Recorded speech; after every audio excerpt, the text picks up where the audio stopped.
అందరికీ నమస్కారం అండి. ఈరోజు కురుమద్దాళి విజయలక్ష్మి గారు రచించిన అందమైన అపశృతి అనే కథను విందామా? ఏమిటి ఇంత ఆలస్యం? మేడ మీదకి వచ్చిన శృతిని చూస్తూ అడిగాడు రామరాజు గద్దిస్తూ. ఏమిటి దబాయింపు? అంది శృతి. నా ఇష్టం. పాపం మురారీదేవుడు ఆవరించినట్లున్నాడు. తెలీదేమో, నేను పాత శృతిని కాదు. ఓహ్, కొత్త శృతి, కన్నుల పండుగల కన్నములకింపుగా ఏమా అద్భుత అపూర్వ శృతి అంటూ శృతి చేయి పట్టుకున్నాడు రామరాజు. అలా అయితే నేను కిందకి వెళ్ళిపోతాను. అందుకే అన్నారు మగవాళ్ళకి చనువివ్వరాదని, తెచ్చిపెట్టుకున్న కోపంతో అంది శృతి. చటుక్కున శృతి చెయ్యి వదిలేశాడు రామరాజు. సారీ శృతి, నన్ను అపార్థం చేసుకోకు.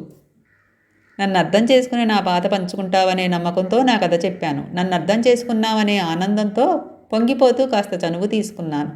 నా మాటలు మిమ్మల్ని నొప్పించాయా విజయ్? జోక్ చేశాను అంటూ రామరాజు చేయి పుచ్చుకుంది శృతి. తనకేమీ అతనిపై కోపం లేదనే అర్థం వచ్చేటట్టు. నిజమా? నిజం. మనం విధి చేతిలో కీలుబొమ్మలమే నటిస్తున్నాము. మనని మనమే అర్థం చేసుకోకపోతే ఎవరు అర్థం చేసుకుంటారు? అంది శృతి. మురారీదేవుణ్ణి ఓ కూనీకోరుగా అసహ్యించుకున్నా ఒక్కోసారి అతని ప్రవర్తనకి మెచ్చుకునేదాన్ని.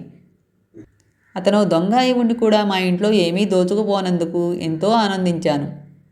ఏదైతేనేమి, అతను మోసగాడు అని జరిగింది కలగా మరిచిపోతుండగా అన్నయ్య మాయం అయ్యాడు. దొంగ అనే ముద్రతో అప్పటినుంచి బయటకొస్తే చాలు ప్రతి మనిషిలో మురారీదేవుడికి తప్పక తెలిసే ఉంటుందని, అతన్ని సాయం అడిగితే అన్నయ్య ఆచూకీ తెలియపరుస్తాడని అనుకున్నాను. నా మొర ఏ దేవుడు ఆలగించాడో గాని కాస్త రూపం మార్పుతో దేవుడు కనిపించాడు. ఆపదలో ఆదుకుంటానన్నావుగా అంటూ నా కష్టం చెప్పుకున్నాను. దేవుడు కాదు, దెయ్యాన్ని సుమ అని విదిలించుకుని వెళ్ళిపోయాడు. దేవుడు కనిపిస్తే మా అన్నయ్యని రక్షిస్తాడనే నా పిచ్చి భ్రమకి నన్ను నేనే దూషించుకున్నాను. ఆ దేవుడే ఈ ఇంట్లో కనపడ్డాడు. పేక నులిమి పారేద్దామా అన్నంత కోపం వచ్చింది. అంతులేని కసి. ఇతను మోసగాడని నలుగురికి తెలియజెప్పాలి. ఎలా ఎలా మదనపడిపోయాను. ఆ మోసగాడే పిలిచి, అమ్మా తల్లి, నేను మోసగాడిని కాదు, దొంగనూ కాదు, హంతకుడిని కాదు అని వివరంగా తెలియజెప్పడంతో అర్థం చేసుకుని అంత క్రితం చేసుకున్న అపార్థానికి చింతించి ఆ పైన ఏమి మాట్లాడాలో తెలియక మిన్నకుండిపోయింది శృతి. చింతించి మరి మరి నే చెబుతాను అంటూ శృతిని కౌగిలిలోకి తీసుకున్నాడు రామరాజు. నీ స్వరమే చెబుతున్నది శృతి, ఇది అపశృతి కాదని. శృతి సరిగ్గానే ఉంది, వదలండి. సిగ్గుపడుతూ దూరంగా తొలగబోయింది శృతి. నన్ను చెప్పనే శృతి. అప్పుడు మీ ఇంట్లో నిన్ను బెదిరించి దాగున్న నాడే నా మనసుని ఆకర్షించావు. అయితే నేనున్న పరిస్థితి నా నోరెత్తనివ్వలేదు. అదీ కాక నీవెక్కడ? ముళ్ళకంపలో ఇరుక్కుని ప్రాణాలతో ప్రతి నిమిషం పోరు సలిపే నేను ఎక్కడ? నీ జీవితం వడ్డించిన విస్తరి, అది చింపే బూర్ఖుడిని కాను. మొదటి చూపులోనే హృదయాన్ని దోచుకోవడం అంటారే, అది నిజమని గ్రహించాను. అమ్మని చెల్లాయిని రక్షించుకుని నేను బయటపడటమే నా జీవిత లక్ష్యం, నాకు కోరిక. ప్రేమ కూడానా? మొగ్గలోనే తుంచేశాను. అలా అని అనుకున్నాను అంతే. నిన్ను మర్చిపోయింది మాత్రం లేదు శృతి. నేను చెప్పింది విన్నావు, నన్ను అర్థం చేసుకున్నావు. నా ఆనందం ఏమని వర్ణించను? ఇప్పుడైనా నా కష్టాలు తీరలేదు, కానీ హృదయం పిండేసే బాధకి ఊరటగా నీ సహాయం లభించింది. ఇద్దరం కలిస్తే ఏదైనా సాధించవచ్చని ధైర్యం వచ్చింది. నీలాగానే నేను మనసులో మాట దాచుకోలేకపోయాను. ఈ చనువు క్షమించదగిందైతే క్షమించు శృతి అంటూ శృతి నుదుటి మీద అంటనట్టు తన పెదవుల నుంచి శృతిని వదిలేశాడు రామరాజు. ఈ చర్య క్షమించరానిదే, నెమ్మదిగా అంది శృతి.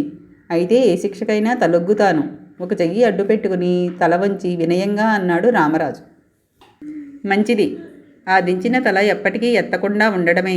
అమ్మ బాబోయ్ అంటూ తలెత్తాడు రామరాజు. శృతికి నవ్వాగలేదు. రామరాజు మెల్లగా నవ్వుతూ కూర్చుని మాట్లాడుకుందాం అన్నాడు. అంటూ శృతి కూర్చుంది. మోకాళ్లకు చేతులు బంధం వేసి, గడ్డం మోకాళ్ల కానించి మంచి ఆలోచన వచ్చిందా అని అడిగింది. శృతికి కాస్త దగ్గరగా కూర్చున్నాడు రామరాజు. ఆలోచనలు ఎన్నో వచ్చాయి, ఒక్కటి సవ్యంగా ఉన్నట్లు అనిపించడం లేదు. ఈ ఇంటిలో అర్ధరాత్రి సమయం తప్ప మిగిలిన సమయం నన్ను కనిపెడుతూ నా ప్రతిచర్యకు కారణం వెతికే మనుషులున్నారు. నేను స్వేచ్ఛగా తిరగగలిగితే తప్ప ఏదీ ఆరా తీయలేను. వీళ్ల స్థావరం ఎక్కడున్నది కూడా తెలియదు.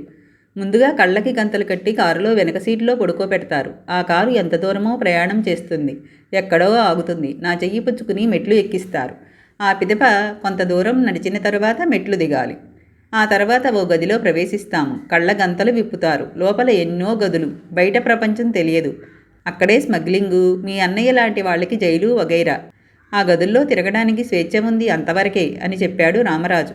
అక్కడ నుంచి ఎవరైనా పారిపోవాలని ప్రయత్నిస్తే ఆ ప్రయత్నం విఫలమే.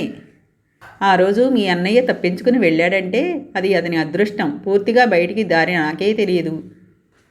పైగా అతడు తప్పించుకుని పారిపోవడం వల్ల బయట మార్గం వెతుక్కున్నాడు. నేను అలా అన్వేషించడానికి కూడా వీల్లేదు. బంధించిన వాళ్ళకి భోజనం పెట్టడం ఖర్చు కదా.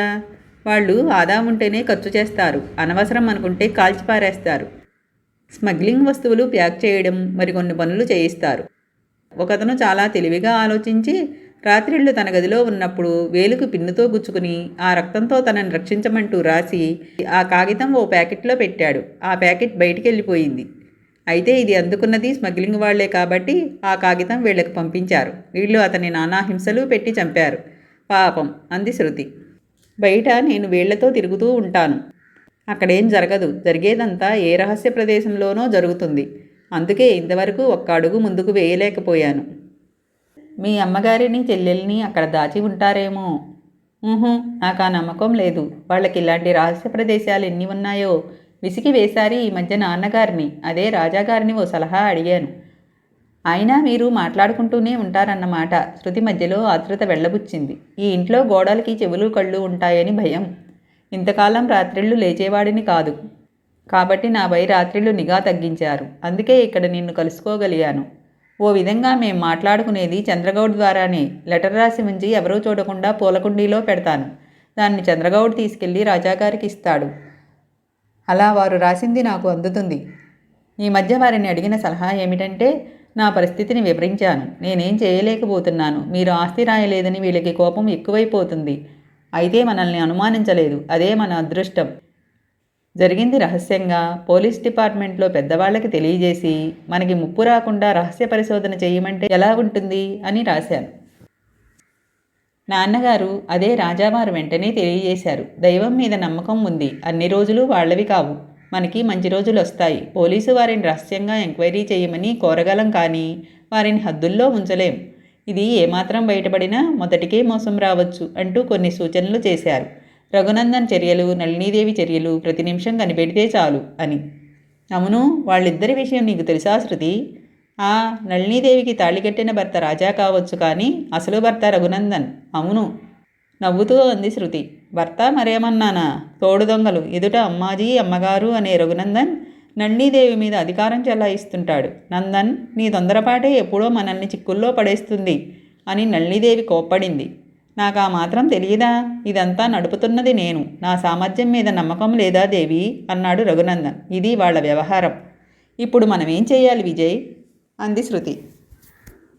చెబుతాను. నాకు లేని అవకాశం ఇక్కడ నీకుంది. నళినీదేవి చర్యలు కనిపెడుతూ ఉండు. అలాగే మీ అన్నయ్య మన విషయం తెలియజేసి రఘునందన్ని చాటుగా వెంటాడేట్టు చేయాలి.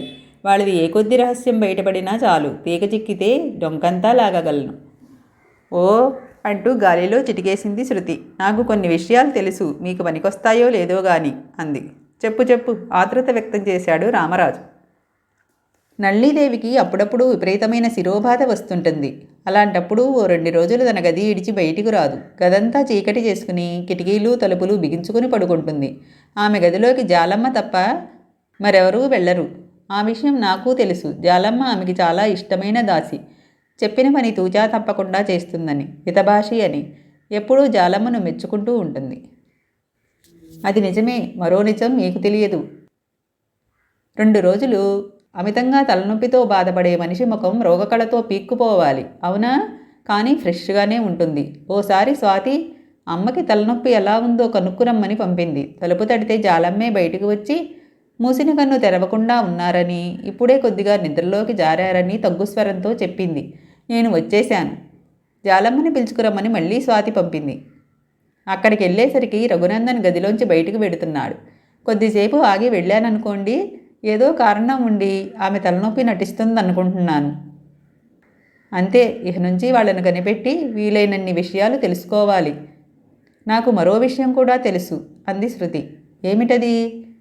ఈ ఇంటికొచ్చిన రోజే నళినీదేవిని చూస్తూనే కంగు తిన్నాను. నళినీదేవిని ఇదివరకే మా ఊళ్ళో చూశాను. ఓ రోజు షాపింగ్ చేయడానికి బజారు వెళ్తూ ఉంటే ఫ్రెండ్ ఇంటి దగ్గర ఆగాను. ఆ ఇంటికి కొద్ది దూరంలో ఒక క్లబ్బు ఉంది. దాని పేరు గోల్డ్ స్టార్. దానిలో ఆడవాళ్లు దిగంబరంగా నృత్యం చేస్తారని వినికిడి. ఓ పెద్ద కారొచ్చి అక్కడ ఆగింది. క్లబ్లోంచి తల వంచుకుని చెరచెరా ఒక ఆమె వచ్చింది. కాలు స్లిప్ కావడంతో పడింది. వెంటనే లేచిందనుకో. ఆ కొద్ది ఆలస్యం వల్ల ఆమెను బాగా చూడగలిగాను. తల వంచుకు వెళ్ళి కారులో ఎక్కినట్లయితే ఆమెను అంత నిశితంగా గమనించగలిగేదాన్ని కాదు. ఆమె నళినీదేవి. ఈజిట్? ఆశ్చర్యపోయాడు రామరాజు.